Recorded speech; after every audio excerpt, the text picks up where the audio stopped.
तिला दाशी समजलं, वास्तविक तर पत्नी आहे ना त्यास कशी, तरी काय बोलण्याच्या पुढे आपण काय करू शकत नाही. आणि मग त्या मुलाला ढकललं त्यांनी थोडं, आणि मग हा लहान 5 वर्षाचा मुलगा रडत गरज लागते का? कुठे गेला? रडत रडत कुठे गेला? आईकडे. आणि आईने विचारलं का रडत असतो?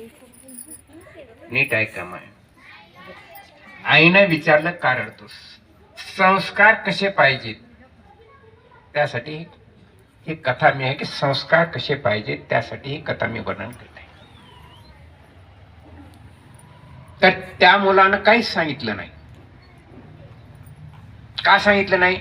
त्याला असं वाटलं की मी जर सावत्रायची चाडी सांगन तर ह्या दोघीचं कधीच जमणार नाही आणि आयुष्यभर ते त्यांच्या मनामध्ये बिंबत राहील, असा विचार प्रत्येक. आता आपण थोडं कुणी काय म्हणलं की लगेच धावत धावत फांडायला जातात, जे होईल ते होईल, तू जाणं आड नाही तर पार काय कळून. तसं नाही, थोडी शांतता राखा तर आपल्या जीवनाचं कल्याण होतं, अन्यथा होईल. आता ह्यांनी शांतता राखल्यामुळे यांच्या जीवनाचं कल्याण कसं झालं तुम्ही पुढे सांगेन ना. आणि का रडतोस हे सांगच ना.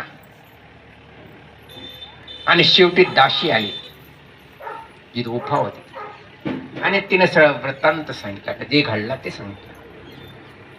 आणि तिनं सांगितलं, ती साधी नव्हती, सुरुची. तर तिनं सांगितलं की तुला जर ह्यांच्या मांडीवर बसायचं असेल तर तुला जंगलात जावं लागेल, तपश्चर्या करावी लागेल आणि परमेश्वर भेटल्यानंतर यांच्या पोटी जन्म किंवा माझ्या पोटी जन्म घ्या असं देवाला सांगावं लागेल, तेव्हा ह्यांच्या मांडीवर बसता येईल. वा किती हुशार, किती हुशार. अरे तपश्चर्या केल्यानंतर तुझ्याच पुढे जन्म घ्या कसं ठरायचं, पण दुसऱ्याच्या पुढे नाही का जमत. पण एखादा अहमपणा असतो एखाद्या माणसाचा, गर्व असतो एखाद्याचा. ते तपश्चर्या केल्यानंतर माझ्या पोटी जन्म देवाला माग. आता त्या लहान मुलगा काय म्हणायचं, ठीक आहे. आणि मग ते सगळं दाशीनाथ सगळं सांगितल्यानंतर आता दुसरीचं नाव काय होतं? हा बस, सुनीतीने विचार केला की आपण जर ह्याला काही म्हणावं तर त्या दोघाच्या मध्ये ह्या दुश्मनकी निर्माण होईल. म्हणून तिने सांगितलं, जी सावित्रीने सांगितलं ते बरोबर सांगितलं. बघा हिने काय सांगितलं, सावित्रीने जे सांगितलं आहे ते बरोबर सांगितलं. वनात जातो, देवाला मागतो, माणसाला मागून काय मिळणार आहे? तुझ्या सावित्रीने सांगितलं ते योग्य सांगितलं. आता बघा दुश्मन की आली काही तर की असं माणसाची सहनशीलता पाहिजे. नुसतं तुम्ही म्हणता सहनशीलता पाहिजे, पण त्याचा उपयोगात आणत नाहीत ना. म्हणतात असहनशीलता, उपयोगात कोण आणतं नाही. तर लगेच आता घरी गेलं माल काय मुली लगेच तुम्ही लगेच डोळे वटारतात आणि मग इथं आम्हाला सांगितलं सहनशीलता, आम्हाला तर उत्तर योग्य दिलं. उत्तर योग्य देऊन उपयोग का त्याचा जीवनामध्ये उपयोगात आणलं गेलं पाहिजे, तर त्याचा फायदा होतो. आणि मग असं म्हणल्यानंतर तिची आई म्हणली, जी सावित्रीने सांगितली ती योग्य आहे, तुला जंगलात जा, तपश्चर्या केल, नारायणाला प्रसन्न करून घे आणि राज्यावर बस. आणि ह्याला राज्य मग काय मिळणार आहे? तुझ्या वडिलांना राजा, आणि तुझ्या वडिला समजा तुझ्यावर प्रेम नाही, माझ्यावर प्रेम नाही, मग तुला कधीच तुझ्या सुख लागणार नाही, मलाही सर्व सुख लागणार नाही, तुलाही सुख. त्यापेक्षा जंगलात गेलेलं बरं. तुझ्या आई तर सावित्रीने जे सांगितलं ते योग्य सांगितलं. असं म्हणल्यानंतर ते म्हणला ठीक आहे, पण आपण दोघेही जाऊ. लहान आहे ना 5 वर्षाचं मुलं. अगदी मला आता ती दोघं जाऊ म्हणजे आता मला कसं जाता येणार? तू स्वतंत्र आहेस, मी परतंत्र आहे. कारण तुझे जे वडील आहेत ते त्यांना मी दान दिलेले आहेत. माझ्या वडिलांना त्यांना दान दिलेलं आहे, ते जे करतील तेच मला करावं लागेल. त्यांनी जर म्हणलं तर सावित्रीची सेवा करते, मला सेवा करावीच लागेल. ती जे म्हणतील ते मला ऐका. मला ती जर जा म्हणले तर मला जाता येईल, अन्यथा जाता येणार नाही. मला कितीही त्रास केला तरी मला सहन करावा लागेल, कारण त्यांना दान दिलेलं आहे. तसं तू स्वतंत्र आहेस, तू जाऊ शकतोस. आणि मग मी गेल्यानंतर मला भीती वाटेल, असा प्रश्न त्याने आईला विचारला. तर म्हणजे तुझ्या बरोबर देव आहेत, नारायण आहेत, माझा आशीर्वाद तुला आहे.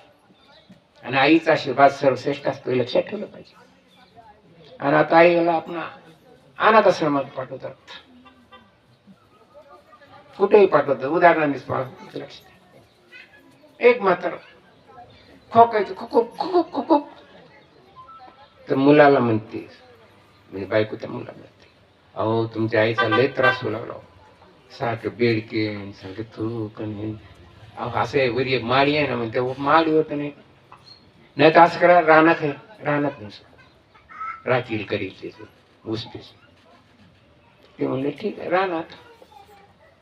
रानात काही दिवस झाल्यानंतर आता रानात डब्बा वगैरे न्यावा लागत होते. मग आता हुशार बाया बाया माणसं हुशार असते, अहो रोज तुम्हाला ड्युटीहून यायचं, पुन्हा इकडे डबा न्यायचं, लयच त्रास होतो हो तुम्हाला, मला बी लय वाईट वाटतं. ते म्हणते मग काय करू? ते म्हणले काय नाही, संध्याकाळी जा तेलाचा डबा घ्या राखेलचा, आणि मध्ये झोपून खाय, बाहेरून कडी लावा, राखेलचा डबा टाकून कडी लावा. तुम्हालाही काही कळणार नाही, कारण आग लागली तुमच्यावर बी नाही माझ्यावर बी काही. हा शिवी तुझं बरोबर आहे. गेले दुसऱ्या दिवशी डबा अंडा घेतला, संध्याकाळी 12 वाजता गेली. मग बाहेरून कुलूप लावा का, पण रिसॉर्ट मध्ये झोपलेले असेल, बाहेरून कुलूप लावा. कवाड बोललेलेच होते तिनं, आणि ते बाहेर आले होते, कारण त्या जनावर आले होते ऊस खायल्यासाठी, म्हणून ते हाणण्यासाठी तिकडे ऊस हाणण्यासाठी तिकडे. आणि मग त्याला वाटलं कवाड लावले, मस्तन लावले, मग त्यानं आपलं राखेल ओतलं, गडबड असते नाही तर सगळी राखेल ओतलं आणि लगेच काडी लावली, ते जाळ भरून जाळ लागला. आधी गाय हानीच वेळी जनावर, त्यानं वर बघितलं असं झोपडी जाळायला लागली, खाली बघितलं तर आपला स्वतःचा मुलगा. मग आता पहाट व्हायच्या टायमाला तिथे एक झाड होत असं, 3-4 वाजले असतील, मध्ये जायला झोपे जायला कुठे जायचं. मग ते झाड होतं, त्या झाडापाशी वर जाऊन बसली, खाली भीती वाटते माता बघणीला, म्हणून ती झाडावर जाऊन बसली. योग असा झाला, परमेश्वराचा योग असतो, आणि मग जशी केली त्याची घर फेडावच लागते करणी. आणि मग वर बसली, आणि तितके चोर आले, आणि चोर आल्यानंतर ती सोनं होतं त्याने चोरून आणलेलं, ती वाटण्या करायला लागली. वाटण्या करायला लागली, वरून म्हातारी म्हणते माझाही एक हिस्सा ठेवा. बोत बोत बोत म्हणलं की सगळं सोनं ते टाकून पळून गेले. आता सकाळी उतरले, ते मस्त गोळा केलं सोनं, गटुड बांधलं, घरी गेले. आता मुलाला वाटलं कसं काय, सुनाला वाटलं, हा म्हणले सासूबाई कसं काय, काय नाही म्हणले, ह्याने ते कागी लावली, झोपडी जाळली, आणि झोपडी जाळली धूर निघाला, आणि धुरा वाटलं मी वरी गेले. आणि वरी गेलं की माझ्या वडिलाची गाठ पडली, तितके तुझेही वडील आले. मग माझ्या वडिलांना तुझ्या पोरातले त्रास होल्या ना, ते सोनं घेऊन जा, म्हणून माझ्या मुलाला सोनं दिलं. पण तुझ्या वडिलाला फार त्रास होऊ लागला, ती म्हणली एकदा मला भेटो, तुला भेटण्यासाठी बोलवले. हा मग ठीक आहे म्हणले, मग मलाही भेटवायचं, मग मी जाईन. आणि मग आता मालकाला म्हणते असं करा, आता ती झोपडी बांधा, पुन्हा दुसऱ्या दिवशी मी तिथं झोपते, आणि डबा लावा राखेलचा, काडी बडा, मी धुरानं जाईन. आता मला सांगा, दुसऱ्या दिवशी काडी लावल्यानंतर ते धुरानवरी गेली असेल का? मला सांगायचं तात्पर्य अर्थ असं की दुसऱ्याला फसविण्याचा प्रयत्न करू नका, आपण फसल्याशिवाय राहत नाहीत. मला ह्या निमित्ताने गोष्ट तुम्हाला सांगायची होती, दुसरं काही नाही. आपण दुसऱ्याला त्रास देऊ नका. वयस्कर प्रत्येक जण वयस्कर होणार आहे, माय प्रत्येक जण वयस्कर होणार, तुम्ही वयस्कर होणार. कारण ज्यांचा जन्म, त्याचा बालपण आहे, मोठेपण आहे, वृद्धावस्था ही ठरलेलंच आहे. आणि ते वृद्धावस्थेमध्ये कुणी जाऊन दचकल नाही असं नाही, मृत्यू कोणाच्या हातात नाही ना. मग तुम्ही आहे त्याला त्रास देऊ नका, त्याला त्रास करा, कारण तुम्हालाही तुमची पाळी येणार आहे, उद्या पाळी येणार, म्हणून ह्या गोष्टी करू नका. आणि केल्यानंतर काय होतं, केल्यानंतर असंच होतं. एक म्हातारी होती मस्त, आणि ती म्हातारी काय करते, अशीच खोकायची. मग ही बी म्हणजे अहो तुमच्या मालका म्हणलं जो मला त्रास होतो, समोरच असते, काय करू, माळी मग तिला जेवाय कोण दिलं, तर उठता येत नाही, चलता येत नाही, जेवाय कोण दिली काय, अहो म्हणजे घंटी बांधा ना, घंटी बांधली, घंटी वाजली की मी जात जाईन, जेवाय देत जाईन, पाणी देत जाईन. मला म्हणलं काय हरकत नाही, ते तुझं म्हणणं बरोबर आहे, घंटी बांधली.